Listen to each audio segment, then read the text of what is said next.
स्वागत है दोस्तों एक और नए वीडियो में। आज हम एक्सप्लेन करने वाले हैं हाल ही में नेटफ्लिक्स पर रिलीज हुई फिल्म ज्वेल थीफ को। तो वीडियो को स्टार्ट करते हैं और जानते हैं इस फिल्म की पूरी कहानी। वीडियो अगर अच्छा लगे तो वीडियो को लाइक करके चैनल को सब्सक्राइब जरूर कीजिएगा ताकि आपको इसी तरह के लेटेस्ट और फ्रेश कंटेंट मिलते रहे। तो फिल्म की शुरुआत होती है बुडापेस्ट के एक एग्जिबिशन से, जहां पर की एक पेंटिंग की नीलामी चल रही होती है और ये पेंटिंग दरअसल में राजन ओलक नाम के एक बहुत ही फेमस और खतरनाक आदमी की होती है। दरअसल में राजन ओलक को ये पेंटिंग इसलिए बेचनी पड़ रही है क्योंकि उसके अकाउंटेंट ने उसके डेटा को लीक कर दिया है, जिस वजह से ओलक को 200 करोड़ रुपए का नुकसान हो गया है। यहाँ पर अकाउंटेंट उसे कहता है कि मैं तुम्हारी जिंदगी भर फ्री में नौकरी करूंगा, बस मुझे माफ कर दीजिए। लेकिन ओलक तो यहाँ पर अकाउंटेंट को बेरहमी से मार डालता है, जिसके बाद वो बाहर आता है और उसे मालूम चलता है कि उसकी पेंटिंग बिक चुकी है। तभी जेनिफर लोबो नाम की एक औरत यहाँ ओलक को बताती है कि अफ्रीका का प्रिंस अपने रेडसन को लेकर मुंबई आ रहा है। रेडसन दरअसल में कोहिनूर हीरा होता है जिसकी कीमत लगभग 500 करोड़ रुपए है और अफ्रीका का राजा जो है वो अपने रेडसन को लेकर वर्ल्ड टूर पे निकला है और अगले हफ्ते ही वो अपने हीरे को लेकर मुंबई के एक एग्जिबिशन में जाने वाला है।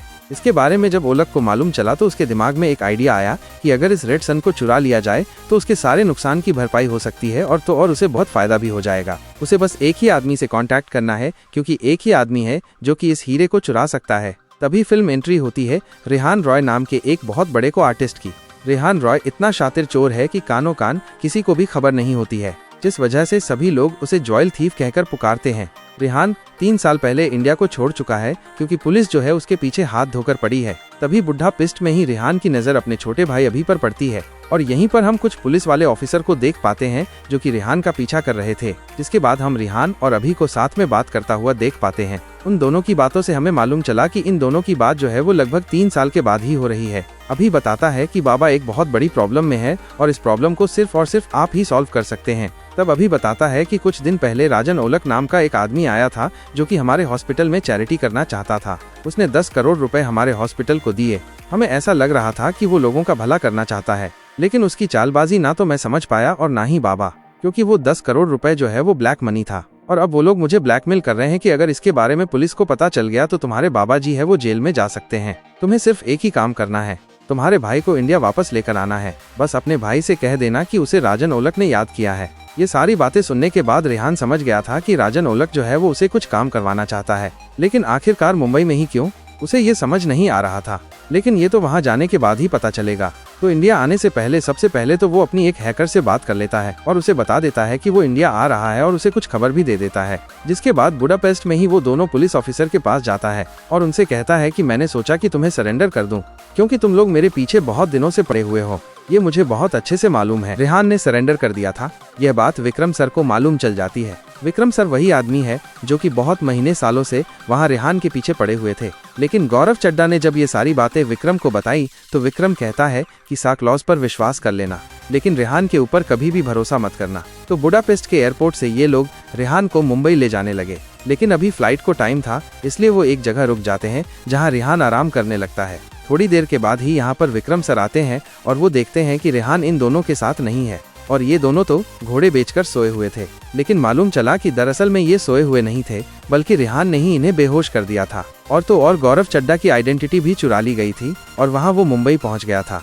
मुंबई पहुँचते ही रेहान डायरेक्ट राजन ओलक से मिलता है और उससे कहता है कि अगर तुमने मुझे याद किया है मतलब कि चोरी कुछ बड़ी होगी, लेकिन इसके लिए फैमिली को बीच में नहीं घसीटना चाहिए। तब राजा ओलक यहाँ पर रेहान को रेडसन के बारे में बताता है कि अफ्रीका का प्रिंस वर्ल्ड टूर के लिए निकला है और वो अपने रेडसन को भी लेकर जा रहा है। अगले हफ्ते रेडसन मुंबई के एक एग्जिबिशन में आने वाला है और उसी एग्जिबिशन से हमें वो रेडसन चुराना है जिसकी कीमत लगभग 500 करोड़ है। तब रेहान भी यहाँ अपनी कंडीशन बता देता है और कहता है कि ये बस चोरी वाला काम नहीं होगा, बल्कि यहाँ पर एक पार्टनरशिप होगी, वो भी 50% की, मतलब कि 250 करोड़ तुम्हारे, 250 करोड़ मेरे। तो वहीं रेहान को एक बात और मालूम चलती है कि रेडसन की डील जो है वो बाटली वाला से करने वाला था, लेकिन बाटली वाला अरेस्ट हो गया है विक्रम के हाथों, इसलिए अब वो रेडसन की डील जो है वो मूसा भाई के साथ करेगा। दूसरी तरफ बुडापेस्ट में हम विक्रम सर को देखते हैं जो कि रेहान के घर की तलाशी लेने के लिए आए थे, क्योंकि उन्हें ये समझ नहीं आ रहा था कि आखिरकार रेहान जो है वो मुंबई क्यों गया है। लेकिन बुडापेस्ट में रहते हुए तो उन्हें ये बात नहीं मालूम चल पाएगी, इसलिए वो लोग भी मुंबई की ओर निकल जाते हैं। और फिर अगली सुबह यहाँ रेहान की मुलाकात फरा नाम की लड़की से होती है जो कि राजा नोक की वाइफ होती है। उसे देखते हुए रेहान समझ गया था कि वो यहाँ पर बिल्कुल भी खुश नहीं है, क्योंकि वो बहुत ज्यादा उदास थी। साथ ही रेहान उससे कहता है कि मैंने 3 साल पहले तुम्हें एक एग्जिबिशन में देखा था, लेकिन फरा उससे कहती है कि नहीं, ऐसी कोई एग्जीबिशन में वो नहीं जाती है, तुमने किसी और को देखा होगा। अब अगले दिन रिहान और ओलग जो है वो मुंबई के उस एग्जीबिशन में जाते हैं जहाँ पर कि अगले हफ्ते रेडसन आने वाला है। वो वहाँ जाकर वहाँ की सारी सिक्योरिटी के बारे में पता कर लेते हैं। उन्हें ये तो मालूम चल गया था कि यहाँ पर बहुत सारे गार्ड रहने वाले हैं, लेकिन यहाँ पर उन्हें मालूम चलता है कि जिस रूम में हीरा रखा जाएगा वहाँ पर लेजर की भी प्रोटेक्शन होंगी, और अगर आप लेजर के संपर्क में आए तो तुरंत ही आप खाक हो जाएंगे, या फिर 5 सेकंड के अंदर ही यहाँ पर गार्ड आ जाएंगे और वो तुम्हें पकड़ कर ले जाएंगे। लेकिन रिहान के पास भी इसका तोड़ है, क्योंकि इस एग्जीबिशन के ओनर जेनिफर जो है सिक्योरिटी प्रोटेक्शन में उसी का पासवर्ड डला हुआ है। अगर हम जेनिफर से वो पासवर्ड पता कर लें तो हम इस लेजर प्रोटेक्शन को डीएक्टिवेट कर सकते हैं, लेकिन इसके लिए भी उन्हें एक परफेक्ट चाल चलनी पड़ेगी। और हम रात को रिहान के साथ फराह को देख पाते हैं। मालूम चलता है कि फराह जो है वो ओलग के साथ मजबूरियों की वजह से रह रही है, जो बात रिहान भी अच्छे से समझ पा रहा था। इसलिए रिहान उससे कहता है कि जल्दी मैं तुम्हें इस मजबूरियों से आजाद कर दूंगा। अब अगले दिन रिहान और ओलग जो है वो जेनिफर के पासवर्ड लेने के लिए तैयार हो जाते हैं। उन्हें किसी भी हालत में उसका पासवर्ड लेना था, इसलिए वो चुपचाप से एग्जीबिशन के अंदर घुस जाते हैं। वहाँ से सिक्योरिटी अलार्म को एक्टिव कर देते हैं और वहाँ वो जेनिफर के रूम में जाकर चुपचाप से छिप जाता है। और जैसे ही सिक्योरिटी अलार्म को बंद करने के लिए जेनिफर आती है और अपना पासवर्ड डालती है तो यहाँ पे हमारा हीरो रिहान जो है वो पासवर्ड को पता कर लेता है और चुपचाप से यहाँ से भागने में भी कामयाब हो जाता है। तब रिहान के हाथ पासवर्ड लग चुका था, बस चोरी करने को 2 दिन ही बचे थे और वो पूरी तरह से रेडी भी थे। इसलिए ओलग ने वहाँ मूसा भाई के पास कॉल कर दिया और उसे रेडसन के बारे में बता दिया। मूसा भाई से वो रेडसन की डील करना तो चाहता है, लेकिन मूसा भाई से ओलग के संबंध पिछले कुछ सालों से ठीक नहीं है। इसलिए मूसा भाई यहाँ ओलग को पहले ही वन कर देते हैं कि कोई भी गड़बड़ी नहीं होनी चाहिए, क्योंकि गड़बड़ी के बदले में हम जान ले लेते हैं। वहाँ दूसरी तरफ फराह और रिहान के बीच में नजदीकियां बढ़ रही थीं। वो फराह से कहता है कि मैं तुम्हें ओलग से आजाद कर पाऊंगा और वो हीरा भी मैं अपने ही पास लेकर आऊंगा। उन दोनों की नजदीकी के चलते हमें यही समझ आ रहा था कि फराह भी ओलग के साथ नहीं बल्कि रिहान के साथ रहना चाहती है। जिसके बाद रात को ही रिहान अपनी एक हैकर दोस्त के पास जाता है और उससे सारी बातें बताता है और अपनी प्लानिंग के बारे में भी सब कुछ बता देता है। लेकिन जब वो लोग बात कर ही रहे होते हैं कि तभी इन सब के बारे में विक्रम सर को मालूम चल जाता है कि रिहान जो है वो हाल ही में एक अपार्टमेंट में आया है। इसलिए वो तुरंत ही उस कमरे में पहुंच जाते हैं, लेकिन वहाँ रिहान और वो हैकर मौजूद नहीं थे। लेकिन उन्हें यहाँ पर कुछ कागजों के द्वारा एक पासवर्ड के बारे में मालूम चल जाता है और वो पासवर्ड जेनिफर का ही है। ये बात भी विक्रम सर को मालूम चल जाती है। तब विक्रम सर अगले ही दिन जेनिफर के पास जाता है और वो उसे पासवर्ड बताता है और कहता है कि तुम्हारे एग्जीबिशन में चोरी होने वाली है। ये सुनकर जेनिफर हैरान रह जाती है और वो विक्रम सर से कहती है कि हम वैसे भी इस पासवर्ड को चेंज करने वाले थे, अब कर लेंगे। लेकिन विक्रम सर कहता है कि मत कीजिए, क्योंकि मैं चाहता हूँ कि रिहान जो है वो यहाँ पर चोरी करने आए और हम उसे हाथ पकड़े। ये विक्रम सर की प्लानिंग थी। दूसरी तरफ अगले दिन रिहान जो है वो एग्जीबिशन में चोरी करने जाने वाला था, लेकिन वो ओलग को अपने साथ नहीं ले जाता बल्कि वो अकेला ही वहाँ जाना चाहता है, जिसके लिए ओलग भी मान जाता है। लेकिन प्लानिंग में थोड़े से बदलाव थे। वो वैसे तो फ्रंट डोर से ही एग्जीबिशन के अंदर जाने वाले थे, लेकिन इस बार वो टनल के द्वारा ही उस एग्जीबिशन में एंटर करेंगे। सब कुछ प्लानिंग के मुताबिक था। यहाँ पर रिहान उस एग्जीबिशन के अंदर घुस जाता है, लेकिन दूसरी तरफ हम विक्रम सर को देखते हैं और उसके सारे पुलिस वाले और गार्ड को भी, जो कि रिहान का इंतजार कर रहे थे कि जैसे ही वो एग्जीबिशन के अंदर आएगा हम उसे अरेस्ट कर लेंगे। लेकिन एग्जीबिशन के अंदर पहुंचते ही रिहान को मालूम चल गया था कि यहाँ पर कुछ गड़बड़ है और विक्रम सर भी पूरी तरह से रेडी थे। वो उसे गन पॉइंट पर तो ले लेते हैं, लेकिन रिहान पहले से ही रेडी था, इसलिए वो यहाँ विक्रम सर से फाइट करता है और यहाँ से भागने में कामयाब हो जाता है। हालांकि वो रेडसन चुरा नहीं पाया था, लेकिन यहाँ से सही सलामत बचकर बाहर आ गया था। लेकिन रेडसन न लाने की वजह से अलग यहाँ पर रिहान को बुरी तरह से मारता है, क्योंकि उसकी डील मूसा भाई से थी। मूसा भाई बहुत ही खतरनाक है और पहले से ही उसके संबंध उनसे ठीक नहीं है, जिस वजह से वो उन्हें क्या जवाब देगा इसी बारे में ओलग सोच रहा था। पर रिहान यहाँ पर ओलग से कहता है कि अभी भी कुछ बिगड़ा नहीं है, मैं उस रेडसन को अभी भी चुरा सकता हूँ, बस उसे एक मौका चाहिए, जो मौका यहाँ पर ओलग भी दे देता है। अब मालूम चलता है कि एग्जीबिशन में चोरी वाली बात बाहर आ जाती है, जो कि अफ्रीका के राजा को भी मालूम चल जाती है। इसलिए अब वो अपने प्राइवेट जेट से यहाँ से लंदन लेकर जाएगा और उसे मी-6 की सिक्योरिटी में लंदन के एग्जीबिशन में रख देगा। इसी बीच रिहान उसे चुराएगा भी। इस बारे में ओलग मूसा भाई के पास कॉल करता है और उन्हें सारी बात बताता है। और मूसा भाई अब ओलग से गुस्सा हो चुके थे, इसलिए वो ओलग के सामने एक डील रखते हैं कि अब वो इस हीरे के पार्टनर बनना चाहते हैं। लेकिन सुना है कि इस हीरे के पहले से ही 2 पार्टनर हैं। लेकिन ओलग कहता है कि अगर काम खत्म हुआ तो पार्टनरशिप भी खत्म, इसलिए वो रिहान को मार देगा। इस चोरी से पहले रिहान अपने पिताजी से मिलने के लिए जाता है। वो कहता है कि इन 3 सालों में उसने उन्हें बहुत याद किया है और अपनी माँ को भी। हमेशा मैंने आपको याद किया है, भले ही आपने ना किया हो, लेकिन रिहान के पिता ने भी रिहान को हमेशा याद किया है। जिसके बाद अफ्रीका का राजा अपने प्राइवेट जेट से रेडसन को वापस लंदन लेकर जाता है, लेकिन प्राइवेट जेट में गड़बड़ी हो जाने की वजह से अब राजा को प्रजा के साथ सफर करना पड़ेगा। उस प्लेन में भी एक बोल्ट है और उसी में ये हीरा रखा जाएगा। लंदन पहुंचते ही ये हीरा MI6 की सिक्योरिटी के हवाले हो जाएगा। वहां से ये हीरा चुराना संभव ही नहीं है, इसलिए रिहान ने प्लान बनाया है कि वो इस हीरे को सफर के बीच में ही चुराएगा, जिसमें उसके साथ औलाक, फरा और सलीम भी आए हुए थे। लेकिन इसके बारे में विक्रम को भी मालूम चल जाता है।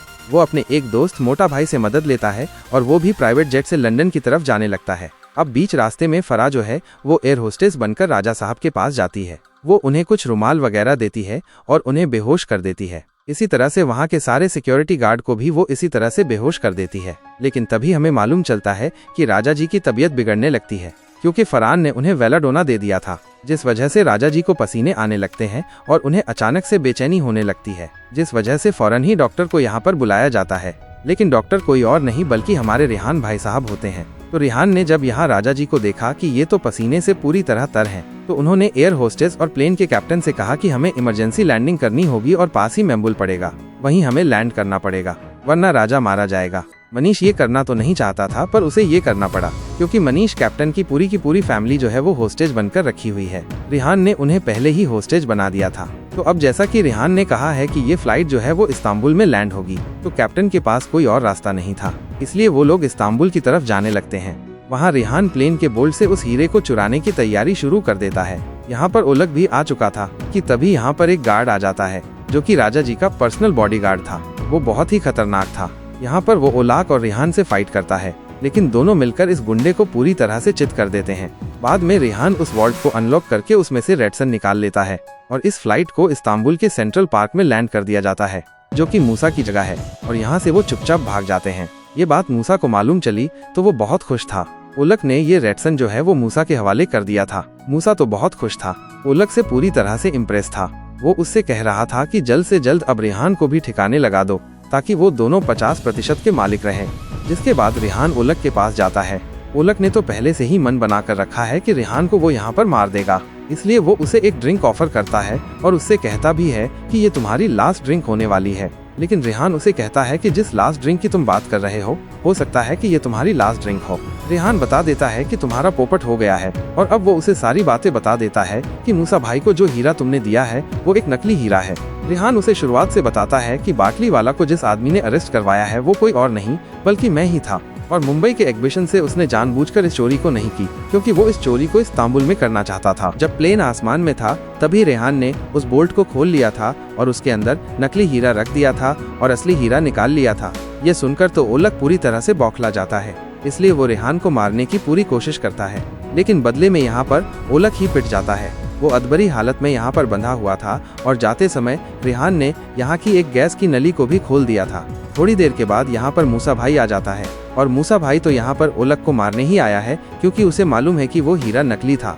जाते समय वो एक सिगरेट पीना चाहता था, इसलिए वो एक सिगरेट पीता है और यहाँ पर एक जोरदार धमाका हो जाता है। आखिरी में हम देखते हैं फरा और रिहान को साथ में। दोनों अब साथ में थे और साथ में ही पूरी दुनिया घूमना चाहते हैं। और यहाँ फरा रिहान को अगले मिशन के बारे में भी बता देती है कि तुम्हें अब क्या चुराना है। और फिल्म के आखिर में हम देखते हैं विक्रम सर को। मालूम चलता है कि इस पूरी स्टोरी में विक्रम सर भी यहाँ रिहान के साथ मिला हुआ था शुरुआत से ही, और साथ ही में फिल्म के सेकंड भाग के बारे में भी बताया जाता है। इसका जल्द ही सेकंड पार्ट भी बनने वाला है। तो मैं इस फिल्म को दूंगा 5 में से 2.5 स्टार। आप इस फिल्म को कितना स्टार देंगे कमेंट बॉक्स में जरूर बताइएगा। तो दोस्तों, ये वीडियो यहीं पर समाप्त होता है। उम्मीद करता हूँ आपको ये वीडियो पसंद आई होगी। वीडियो पसंद आई हो तो वीडियो को लाइक करके चैनल को सब्सक्राइब जरूर कीजिएगा, ताकि आपको इसी तरह के लेटेस्ट और फ्रेश कंटेंट मिलते रहे। मिलते हैं एक और कमाल की वीडियो के साथ, तब तक के लिए चैनल के साथ बने रहिए। धन्यवाद। जय हिंद, जय भारत, जय श्री राम।